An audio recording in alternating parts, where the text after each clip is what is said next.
Eden Zero is back, and this doesn't make any sense whatsoever. I don't care what anyone says. This is ridiculous. Okay, I'm just going to skip straight to the ending because that is like the most important thing right now. And that is the simple fact that apparently Void is the son of Ziggy, Shiki, and Rebecca, future Rebecca. Yeah, this doesn't make sense at all. At all. And even the explanation it gives in the very chapter doesn't make sense. So I'm going to assume that Rebecca and Shiki, well, Ziggy, whatever, let's call him Ziggy, never actually had sex. The reason why I say that is because apparently this child never had an actual physical form. Yeah. Well, we'll get to that in a second. First off, we know these two never actually had a child because Universe 3 Shiki and Rebecca never had a child. We know they never had a child because we had a 3-year time skip in Universe 3 and there was no child.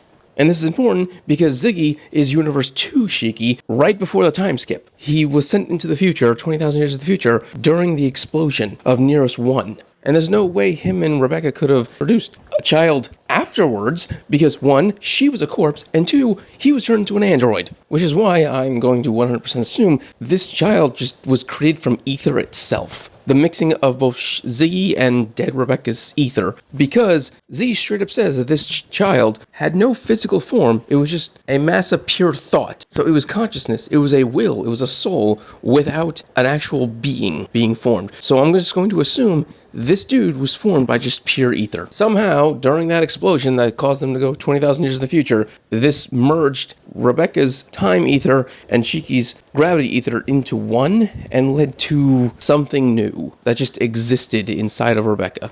And then that thing that was existing decided to latch itself onto an AI that Ziggy created, the Enid's 1. So technically, it wasn't even a real AI. It was just Ziggy's and future Rebecca's son just forming itself into a body. Once again, I have no fucking idea what's going on. That's the best explanation I can think of. That's the best explanation that I can even think of. Because I've been racking my brain for a while now, and I still can't entirely understand what the fuck is happening. Because once again, there was no baby in Universe 3, which means there was no Universe 2 baby. So that's the only explanation I can think of, that they're just fused their ethers together and became a new being. If that's even possible, I don't know. I'm hoping it explains more about his existence than, like, we need a Void flashback at this point. I mean, it finally does explain what his name actually means, Void, because he literally is nothing. He was born from nothingness. He is just thought that came into being. Honestly, his desire would make more sense to me if we just ignore what he said in the previous chapter and focus on the idea that he came from nothingness. He is nothingness, so he would like the entire universe go back to that. That would make the most sense to me because that is where he, you could say, feels is the true universe, a world of nothingness, the one that he came from. Because once again, he was nothing but thought originally. He was just a consciousness that existed. And this is also explain why he's willing to serve the Enid's 1, which wishes to eradicate all of humanity and create a world of androids. It's like their goals line up with one another in a sense. Once again, I'm just taking whatever information we have and trying to theorize as best I can.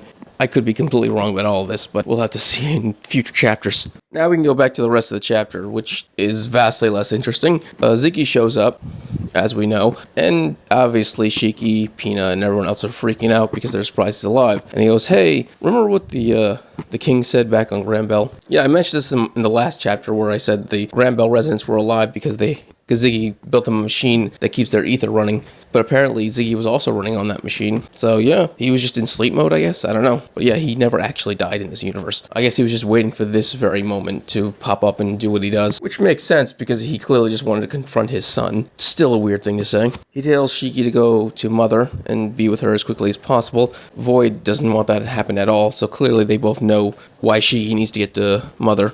He tries putting up an energy barrier, but Ziggy just shatters it easily. And Shiki says something that I said last week, which makes the most sense. Why don't the two of them fight together and defeat Void? It would be better to do it that way. This way Mother doesn't, get killed by Void. And Shiki then explains, which, this is actually a legitimate explanation. Mother is actually already dying. Mother has been fading for a while, and whatever reason, she's been waiting for Shiki to stop that from happening. Because only Shiki can stop it. It most likely has something to do with the 20,000 year flashback with the Shining Stars. I mean, it did stop off with Ziggy showing up to Earth, and that was it. We'll probably get the rest of that flashback when Mother starts to explain it. And so, obviously, Shiki understands and trusts his grandfather, and of course goes off to meet with Mother. And, well, that's the chapter. So if you enjoyed this video, please subscribe, give it a thumbs up so you enjoy more Eden Zero and other amazing things. Thank you, and have a great day.